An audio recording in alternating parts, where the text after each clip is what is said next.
ፊልምን እንትጅምር ሓደ ጸሊም ማስገበረ ገብረ ራዕዲ ኣብ ሃገሩን ዘለው ጸገማት ብፍላይ ድማ ኣሜሪካውያንን ኣውሮፓውያንን ንምውቋስ ቪድዮ እንዳተቐረጸ እንዳርአየና እዩ። ኣሜሪካን ኣውሮፓን ህዝበይን መሬተይን ክቋጸርዎ እዮም ዝብል እምነት ስለ ዘለዎ ንኣቶም ቃወም ዝደሊ ሰብ ተባልዩ ምሳና ተሓውስ ብምባል መልእኽቱ የመሓላልፍ። ድሕሪ እዚ ምንጋሩ ድማ ናይቲ ጉጅለ መራሒ ምስ ሰባቱ ናብ ሓደ መንደር ይኸዱ። ካብኡ ድማ ብዙሓት ሰባት ናቦም ንክጽንበሩ ስለ ዝደለዩ ሰብ ፈሪሑ ንክጽንበሮም ተኽሲ ይኸፍቱ። ናይቲ መንደር ሰባት ድማ ናይ ተኽሲ ድምፂ ሰሚዖም ብምፍራሕ ንምሕባእን ንምምላጥን ይፍትኑ። ሓደ ናይቲ መንደር ሰባት ድማ ንክዋግእዎም እንትፍትኑ እዞም ገብረ ራዕዲ ብዘይ ዝኾነ ርሕራሕ ይቐትልዎም። ካብኡ ድማ ናይዚ መንደር መራሒ ዝኾነ ሰብኣይ ካብዞም ገብረ ራዕዲ ዝተወሰነ ሰባት ይቐትል። እንተኾነ ግን ንዑ እውን ኣብ መጨረሻ ብዞም ገብረ ራዕዲ ይተሓዝ። ካብኡ ድማ ናይቲ መንደር መራሒ ዝኾነ ቤተሰቡ ሓዊሶም ካልኦት ብሂወት ዝቐረዩ ናይቲ መንደር ሰባትን ኣኪቦም ብምብርካኽ ምስኣቶም ንክሕወሱ ይሕትዎም። ናይዚ መንደር መራሒ ድማ ኣብዚ መሬት ክዋግኡ ዘይኽእሉ ህፃናትን ደቂ ኣንስትዮን ስለ ዘለው ንክፍንዎም ይልምኖም። እንተኾነ ግን ናይዞም ገብረ ራዕዲ መራሒ ክሰምዖ ኣይደለየን። ንምዕራባውያን ንምውጋእ ህፃናት ኮኑ ደቂ ኣንስትዮ ከም ዘይግድሾ ኣጥቢቑ ይነግሮም። ኣብዚ ሰዓት ድማ ናይቲ መንደር መራሒ ስቕ እንትብል ካብቶም ተንበርኪኾም ዝነበሩ ነቲ ህፃን ዝኾነ ወዱ ብዘይ ዝኾነ ርሕራሕ ይቐትልሉ። ሕጂ እውን ዋላ እኳ ወዱ ተቐተሉሉ ምስኦም ንክሕወስ ግን ፍቓደኛ ኣይነበረን። ነሲዑ ድማ እዞም ገብረ ራዕዲ ንኹሎም ጥይት ከም ዝናብ የዝንብሎም። ኣብዚ ማእኸል ግን ናይ ፈጣሪ ስራሕ ካብ ኩሎም ሓንቲ ህፃን ሃዲሞ ብተኣምር ትድሕን። እዚ ናይዞም ገብረ ራዕዲ ጉጅለ መራሒ ድማ ሃንደበት ርእይዋ ክትኮሰላ እንትብል ቅድሚ ምሟታ ናይዚ መራሒ ሰበይቱ ንህፃውንቲ ቆልዑ ንከይቐትል ለሚናቶ ስለ ዝነበረት ንክተምልጥ ይገድፋ። ንጽቢዒቱ ድማ ናይ ኣሜሪካ መራሒ ንካልኦት ሃገራት ደብዳቤ ክጽሕፍ ይጅምር። እዚ ደብዳቤ ድማ ነዞም ገብረ ራዕዲ ንምጥፋእ ምስ ምዕራባውያን ሓቢሮም ምስራሕ ከም ዝደልዩ እዩ ዝናገር ነይሩ። በዚ ድማ ኣሜሪካን መሓዙት ሃገራትን ነዚ ገብረ ራዕዲ ንምጥፋእ ይሰማምዑ እሞ ካብ ዝተፈላለዩ ሃገራት ዝተወጻጽኡ ፍሉያት ሰራዊት ድማ ይሰርሑ። ካብዞም ወታደራት ማእኸል ድማ ዳንኤልን ጀምስን ካብ ኣሜሪካ፣ ጋሊና ካብ ራሻ፣ ራፍ ካብ እንግሊዝ፣ ጃክ ካብ ፈረንሳይ፣ ክሪስ ዝበሃል ድማ ካብ ኣሜሪካ ኮይኖም ሓያል ጥምረት ብምፍጣር ንኩናት ይዳለው። ድሕሪ 3 መዓልቲ ድማ ኣብ ማእኸላይ ምብራቕ ዝርከባ ብላክ ሳይድ ተባሂላ ዝፅዋዕ ምሽጥራዊ ናቁጣ ቢስኮ ዝተባህለ ሓደ ሻለቃ ሽሕ ይመጽእ። ስሚት ዝተባህለ ወታደር ድማ ካብኡ ኣቀባብላ ይገብረሉ። ኣብ ተመሳሳሊ ሰዓት ድማ ማሪኖ ዝተባህለ ወታደር እውን ናቦም ይመጽእ እሞ ንሱ ድማ ኣብቲ ከባቢ ናይ ጸላኢ ሓይሊ እዩ እንዳተኸታተለ ነይሩ። ኣብዚ ሰዓት ድማ ኩሎም ኣባላት እዞም ጉጅለ ኣብ ቅድሚ መራሒኦም ቢስኮ ይእከቡ እሞ ዝኾነ ሰብ ዘይፈልጦ ድማ ስለቲ ምሽጥራዊ ተልእኾ ይነጋገሩ። ኣብ ናይ ፈለማ ልእኽቶም ድማ ሓደ መሓመድ ኣቢ ዝተባህለ ገብረ ራዕዲ ክሕዝዎ ኣለዎም። ኣቢ ማለት ነዞም ገብረ ራዕዲ ዘይሕጋዊ መሳርሒ ዝሸይጥ ሰብኣይ እዩ። ንሱ እንተደኣ ሒዞሞ ድማ ስለዚ ገብረ ራዕዲ ሓበሬታ ንምርካብ ተስፋ ገይሮም እዮም። እዚ ተልእኾ ድማ ህጡስ ስለ ዝነበረ እዞም ጉጅለ ድማ ብሓባር ንምስልጣን ገዛ ይነበሮምን። በዚ ድማ ቀልጢፎም ንተልእኾ ንክዳለው ይንገሮም። ብቐጥታ ድማ ናብ ሓደ ተልእኾ ተወሲዶም ኣብ ሓደ ቦታ ምስ ወረዱ ናብ ማኣዳ ዝተባህለ ቦታ እስካብ ዝበጽሑ ብእግሮም ንኽኸዱ ይንገሮም። ራፍ ዝተባህለ ሓደ ወታደር ድማ ነገራት ባዕሉ ከም ዝፍጽሞም ብምትእምማን ካብ ጉጅለኡ ተፈልዩ ናብቲ መንደር ይኣቱ። ናብ ኣቢ ገዛ ምስ በጽሐ ድማ ነቲ ሓላዊ ቀስ ኢሉ ንኽኸይድ ይነግሮ። እዚ ከምዚ ኢሉ እንዳሃለወ ካልኦቶም ናይዛ ጉጅለ ኣባላት ኣቢ ተሓቢኡ ዝኸውን ኢሎም ተሓቢኦም ናብ ገዝኡ ይኣትዉ እሞ እንተኾነ ግን ኣብ መጨረሻ ኣቢ ኣይኮነን ነይሩ። ኣብ ሰዓት ድማ ሓሪቑ ሓደ ወታደር ኣብ ናይ ኣቢ ገዛ ንዝረኸብዎ ሓደ ሰብ ንክቐትሎ ሽጉጥ የውፅኣሉ። እንተኾነ ግን ዳንኤል መፂኡ ንጹሃት ሰባት ክቐትል ከም ዘይብሎም ይነግሮ። ካብኡ ድማ እዞም ጉጅለ ካልኦት ገዛውቲ ብምፍታሽ ንኣቢ ክደልይዎ ጅምሩ። በብኽልተ ኮይኖም እንዳደለይዎ እንዳሃለው ድማ ጃክ ንሱን ናብ ሓደ ገዛ ይኣትዉ እሞ ሃንደበት ድማ ሓደ ሰብ ካብዚ ገዛ መሳርሒ ብምልዓል ክትኩሰሎም ይጅምር። ካብኡ ድማ እቶም ካልኦት ናይዛ ጉጅለ ኣባላት ንኣቢ ኣብ ሓደ ክላስ ተሓቢኡ ይረኽብዎ። ኣብኡ ድማ ጋሊ ዝተባህለት ወታደር ኣብ ናይ ኣቢ ጠረጴዛ ብዙሓት ስክሪናት ሪኣ ቀልጢፎ ንምርመራ ኩሎም ትወስዶም። ብኻሊእ ገጽ ተስፋ ዝቆረፀ ኣቢ ድማ ንክሪስ ተኩሱ ንቆትሎ ይፍትን። እንተኾነ ግን ዳንኤል ቀልጢፉ ሰጎምቲ ምሙሳድ ደው ንከብል ይገብሮ። ኣብ ተመሳሳሊ ሰዓት ድማ ናይ መንግስቲ ወታደራት ናብ መንደሮም ከም ዝኣተዉ ዝተረድኡ ግብረ ሽበራ ንጃክሰንን ንሱን ክትኩስሎም ጅምሩ። ኣብቲ ዋና መእዘዚ ናውጣ ድማ ማሪኖ ብድሕንነት ንከምልጡ ዝሕግዝዎም ካሜራ እንዳረኣየ ንጉጅሎ ንምሕጋዝ ይፍትን። ጃክን ሱን ናብ ጉጅሎ ምስ ተሓወሱ ድማ ኩሎም ብጸላኢ ከም ዝተኸበቡ ይርድኡ። ካብኡ ድማ ማእኸሎም ከቢድ ናይ ተኹሲ ልውውጥ ይኸፈት። ኣብቲ እዋን ድማ ዳንኤል ብኸቢድ ንዝተሃሰየ ክሪስ ንምሕጋዝ እንዳፈተነ እዩ። በዚ ሕዝን ኩነታት ግን ክሪስ ብዙሕ ደም ስለ ዝፈሰሶ ብሂወት ክተርፍ ኣይከኣለን። ካብኡ ድማ ተወሳኺ ሓይሊ ናብዚ ቦታ መፂኡ ናይዞም ግብረ ሽበራ መሳትፎኦም ኩሎም እቶም ጉጅለ ናይ ክሪስ ሬሳ ድማ ሒዞም ናብ ናውጣኦም ይምለሱ። እዚ ከምዚ ኢሉ እንዳሃለወ ናይዞም ግብረ ሽበራ ኣባላት ዝኾነ ሰብ መፂኡ ንመራሒኦም ኣበይ ክቕተል ከም ዘለዎ እንተዘይኮይኑ ግን ሕድሕድ ስራሕቶም ከም ዘጥፍአሎም ይነግሮ። እንተኾነ ግን እዚ ናይዞም ግብረ ሽበራ መራሒ እዚ ከም ዝፍጠር ስለ ዝፈለጠ በዚ ዜና ተጨነቐን። እኳ ደኣስ ምስ ምዕራባውያን ዘለዎ ኩናት ድልዋት ክኾኑ ከም ዘለዎም መሬቶም ድማ ካብ ፀላእትና ዝበልዎ ሓራ ንምውፃእ ብናቱ ዒላማ ንክተኣማመኑ ይነግሮ። ካብኡ ድማ ኩሎም ናይዚ ግብረ ሽበራ ኣባላት ወረርቲ መጥቃዕቲ ምስካብ ዝውድኡ ንክፅበይዎም ትእዛዝ የመሓላለፍ። ናብ ብላክ ሳይድ እንትምለስ ድማ ከባቢ ላፕቶፕን ስልክታትን ብዝወስድዎ ተጠቂሞም ስለዞም ግብረ ሽበራ እንትምርምሩ ፊልምና ተሪእና። ኣብ ተመሳሳሊ ሰዓት ድማ ዳንኤል ጄምስን ሬሱ ናብ ኣሜሪካ ቅድሚ ምላሱ ንክሪስ ሓዘኖም ይገልጽሉ።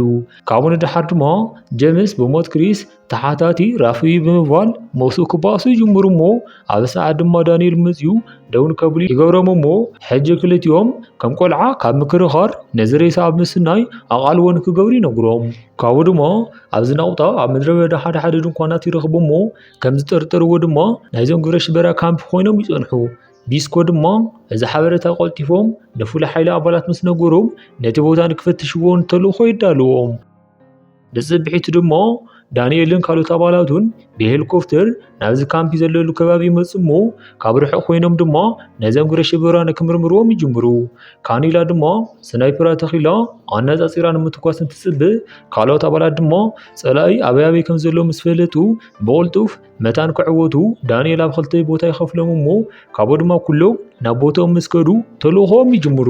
ካኒላ ድማ ጉጅለ መጥቃዕቲ ንከይበፅሖም ኣብ ላዕሊ ኮይና ነዞም ግብረ ሽበራ ክትዕዘብ ትጅምር። ዳንኤልን ጉጅሉኡን ናብ ቦታ ምስ ከዱ ካኒላ ነቲ ከባቢ ዝሕልው ዝነበሩ ኣባላት ግብረ ሽበራ ቀሲላ ተወግዶም። ካብኡ ድማ ቀልጢፎም ጃክን ዳንኤል ናብቲ ካምፕ ብምእታው ብዙሓት ገዛውቲ ክፍትሹ ጀመሩ። በተወሳኺ ድማ ዳንኤል ኣብ መንገዶም ዝረኸቦም ሓደ ሓደ ሽበራ እንዳቐተሉ ይኸዱ። ብኻሊእ ገጽ ድማ ራፍ ጄምስን ሱን ብኻሊእ ኣንፈት ናብቲ ካምፕ ይበፅሑ። ሕጂ ድማ ካኒላ ካብ ርሑቕ ክልተ ሰባት ትቐትለሎም እሞ በዚ ድማ ራፍ ምስ ጉጅሉ ብቐሊሉ ናብቲ ካምፕ ይኣትዉ። ኣብ ተመሳሳሊ ሰዓት ድማ ጃክን ዳንኤልን ኣብቲ ካምፕ ጠንካራ ናይ ኬሚካል ቦምቢ ይረኽቡ። እዚ ሓበሬታ ድማ ንቢስኮ እንዳነገርዎ እንዳሃለዉ ሃንደበት ወታደራት ምምፅኦም ዝሰምዑ ግብረ ሽበራ መፂኦም መጥቃዕቲ ይፍፅሙሎም። ካብኡ ድማ ናይዞም ግብረ ሽበራ መራሒ ሰባቱ ቀልጢፎም መጥቃዕቲ ንክፍፅሙ ይእዝዞም። ነዚ ዝረኣየት ካኒላ ድማ ብዙሓት ግብረ ሽበራ ስለ ዝመፁ ነኒ ዳንኤል ንክጥንቀቑ ትነግሮም። ብዙሕ ከይፀንሑ ድማ ኣብ መንጎ እዞም ፍሉይ ሓይሊ ወታደራትን እዞም ግብረ ሽበራን ኣዝዩ ሓያል ኩናት ይለዓል። እዚ ከምዚ ኢሉ እንዳሃለወ ናይ ራፍ ጉጅለ እውን ብኻልኦት ግብረ ሽበራ መጥቃዕቲ ይኽፈተሎም እሞ ብዙሓት ስለ ዝኾኑ ድማ ምስኦም ንክዋግኡ ይኸብዶም። ካኒላ ድማ ነዚ ሪኣ ምስ ጉጅለ ብምትሕብባር ራፍ ምስ ኣባላቱ ንክንቀሳቐስ ዝተኻእላ ትገብር። ኣብ ተመሳሳሊ ሰዓት ድማ ጃክ ንከዘናግዖም መታን ቦምቢ ይድርብየሎም። እንተኾነ ግን ዋላ እኳ ቦምቢ ተደርበየሎም እዞም ግብረ ሽበራ ግን መምፅኦም ኣይቋረፁን። ኣብ ሰዓት ድማ ዳንኤል ፀላእቶም ብቁፅሪ ብዙሓት ከም ዝኾኑ ብምርዳእ ንጃክን ጉጅሉኡን ናብቲ እምባ ንክወፁ ንሱ ድማ ኣብዚ ፀላእቶም ደው ከም ዘብሎም ይነግሮም። ካብቲ ናውጣ ድማ ንጉጅሎም ንከምፅዎም ሄሊኮፕተር ይለኣኽ።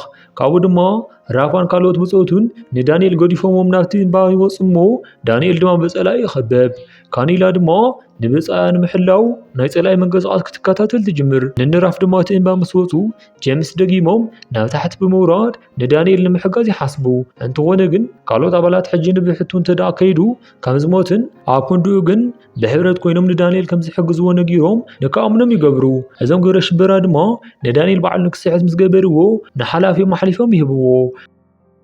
بحالي قز دما راف سلا دانيال نحسب نابت مئزز ناوطا يبسح أبو دما دانيال نقول وسان سلا زخونه راف كيدو كم زدحنو نبيسكو قالي أتولو بزح كيس أنا حد ما بيسكو إزم قرر شبرا بعال غاز بومب نمفنجر ندا تدالو كم زخونن أنت خونجن إزم قرر شبرا عبي كم زفنجر وكم زي فلتن نفرزيدنت ينقرو دحرس وسن ساعة دما كانيلا نايفان سلك تشيكن تقبر حجي إزم قرر شبرا عبي كم زلوا حبريتا تركب كابو دما حجي زم قرر شبرا ندانيال حزوم حجي زحسبو نجر انتي كم زخونه نقرم انت فتونو كوا دانيال جن كنقرم فقادنيا يكونن مراحي نايزم قبر شبرا دما كمز دلايو ازم منقستات تتحوابورو كوا عالم كابناتو مريت عينا انت دا زياتا سياتو قالسم كمز يقوالسو ينقرو زربو دما مسود بيچكان ناي دانيال ايد اندا قرص يساقيو نصبحيتو دما زم فل حيل وتادرات نابت حبريتا زرخبو ቦታ ንምኻድ ይዳለው ናይ ቢስኮ መምርሕ እንዳተጸበዩ እንዳሃለው ቢስኮ ናቦም ይመጽ ኣብዛ ዓድሞ ፕላኖ ብዝበለጸ ንክዕወቱ መስቲ ናይ ዝከባቢ ሰባት ንክተሓወሱ ሓደ ሓደ ክዳውንቲ ይባሃዎም በኻሊ ገጽ ድማ ናይ ዘምግረ ሽበራ ኣባላት ዝኾነ ሓደ ሰብ ናብ ሓላፊው በመምዛ ነዝና ኬሚካል ቦምብ ንምፍታሽ ድሉ ከም ዝኾነ ይነግሮም እሞ ንፈተነ ድማ ኣትኳዊም ዘሎ ሓደ ንእሽተይ ከተማ ንምጥቃም ይሓስቡ እዚ ናይ ኬሚካል ቦምብ መርዛማ ጋዝ ንምፍናው ከም ዝተሰርሐን ካብኡ ድማ ኣብ ሕደ ደቂቃ ውሽጢ ነዚ ጋዝ ዝሓወ ሰብ ቀልጢፉ ይመውት መራሒ ናይዞም ግብረ ሽበራ ድማ በዚ መሳርሒ ስለዓለ ዓለም ኩላ ነዞም ግብረ ሽበራ ከም እትሰጊ ይኣምን ካብኡ ድማ ነዚ መፈተኒ ገብርዎ ዝሓሰቡ መንደር እቶም ነበርቲ ነቲ ግብረ ሽበራ ንምውጋእ ተኣኪቦም እዮም ዘለው ካብኡ ድማ ናይቲ መንደር ሰባት ብምምሳል ፍሉይ ሓይሊ ኣብ ሰለስተ ተኸፋፊሎም ይኣቱ ናይቲ ግብረ ሽበራ ጉጅለ ናብቲ መንደር ብምእታው ናይቲ መንደር ሰባት ብምፍርራሕ ናይቲ መንደር ሓላፊ ሓግትዎ ኣብ ሰዓት ድማ ቢስኮ ሓደ ስራሕ ከም ዘሎ ቀልጢፎም ንክዳለው ይዝዞም በኻሊ ገጽ ድማ ካኒላ ስናይፐራ ብምሓዝ ኣብ ሓደ ኣስካላ ኮይና ነቲ ግብረ ሽበራ መራሒ ንምቕታል ትዳለው እንተኾነ ግን እዚ ናይ ግብረ ሽበራ መራሒ ርእይዋ ስለ ዝነበረ ነቲ ናይ መንደር መራሒ ቆቲሉ ነቲ ቦምብ ድማ ኣክቲቭ ይገብሮ ኣብ ሰዓት ድማ ዞም ፍሉይ ሓይሊ ክንቀሳቀሱ ይጅምሩ እሞ ብዙሕ ከይጸንሐ ድማ ኣብ መንጎኦምን ኣብ መንጎ ዞም ግብረ ሽበራን ሓያሎ ተኹሲ ይለዓል ኣብቲ ናውጣ ዘሎ ቢስኮ ድማ እቲ ቦምቢ ተፈንጂሩ ቅድሚ ናይቲ መንደር ሰባት ሞታሉ ነቲ ቦምቢ ኣብ ምኽሻፍ ንኸተኩሩ ይነግሮም እዚ ከምዚ ኢሉ እንዳሃለወ ራፋንን ጀምስን ናይቲ መንደር ሰባት ንከምልጡ ንምግባር እንዳፈተኑ እዮም ካልኦት ኣባላት ፍሉይ ሓይሊ እውን ዝተኻልኦም ሰባት ንከምልጡ يحجزوهم عما ترشاد ما نايت من درسات كوس مسجبروهم زلهم حال تتقيمهم نايت لا يجوج ليس عروهم ولا قوتهم جرش برة تسعروا حجون جن اتناي كيميكال بومبي عند توازن رئي زلوا على سعد ما ولا زبط حجاك أوش تحر دقيق ناس بومبي كميدو قبلوا كم زلوا ننيراش حبرته بوم نساتمون كم استنجرهم نتكتل يشوفوا قريصو بسساخع كونتات نتبان بيدو يبلو تلوخوم دما مسودو كلهم نابوتا نقضوم يملسو انتغونا جن دانيال حجون بزام قرش برا تتحيزو يزولو كابو دما نايزام قرش برا حلاف زخون سباي ندانيال داساقي فيديو نبسكو يسدلو عبز ساعد دما بسكون عوالاتون دانيال بهوت كم زلي فولتمو حجي دما زام وجله نبس ايام دانيال لمدحان قريصو من تسو اندارا انا فيلم نابزت ودا فيلمنا تفوتكم على يقبروا نزا شانل حدو يزونكم سبسكرايب بقوركم ما يترسعوا سلام نرهوان حزبنا صبغون عهم سبسكرايب دمان عنا